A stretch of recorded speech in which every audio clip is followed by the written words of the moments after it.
Jansangram news, बातमीची सत्यता हीच आमची ओळख। सर्व सेवा संघामध्ये अनधिकृत पद कोण करणार? महामहिम राष्ट्रपतीचे स्वागत। वादाच्या भोवऱ्यात गांधीचे सेवाग्राम आश्रम। गांधीच्या भूमी गांधीवाद्यांची अहिंसा। खुर्चीच्या पेचात प्रलंबित प्रकरण कोर्टात। राष्ट्रपिता महात्मा गांधी यांच्या स्पर्शांनी पवित्र पावनभूमी सेवाग्रामात येत्या 16 एप्रिल रोजी भारताच्या महामहिम राष्ट्रपती द्रौपदी मुर्मू बापूंच्या सेवाग्राम आश्रमाला भेट देणार असल्याने संपूर्ण शहरात युद्ध पातळीवर विश्रामगृहाची व्यवस्था, शहराची रंगरंगोटी तसेच मार्गाची दयनीय अवस्था अचानक बदलताना दिसत आहे। यातच बापू कुटी येथे महामहिम राष्ट्रपतींचं स्वागत कोण करणार हा वेगळा पेच निर्माण झालाय।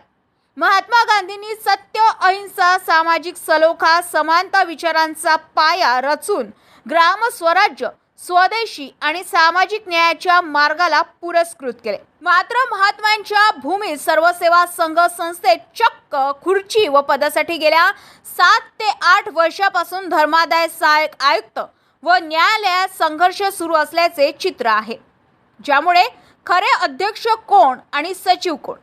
गांधींच्या विचारांचे पुरस्कर्ते स्वार्थासाठी गांधीच्या विचारांची हत्या करून अहिंसा मार्गावर चालत असेल तर खरंच गांधींचे विचार जिवंत आहे का? हे मोठे प्रश्न असताना या सर्व गोंधळात अहिंसेच्या मार्गावर चालण्याची प्रेरणा देणारे आश्रमवादाच्या भोवऱ्यात अडकले। महामहिम राष्ट्रपती आल्यावर बापू कुटी परिसराचं भ्रमण करणार, मात्र भ्रमणासाठी राष्ट्रपतींच्या प्रोटोकॉल पाळण्यास महत्त्व देणारे गांधींचे विचारक विजय तांबे व चंदन पाल संस्थेचे अधिकृत कुठलेच पद नसताना राष्ट्रपतींना भ्रमण करविणार का? की सर्व सेवा संघाच्या अध्यक्ष व सचिव पदावर दावा घालणारे सर्वच राष्ट्रपतींचे स्वागत करीत भ्रमण करविणार?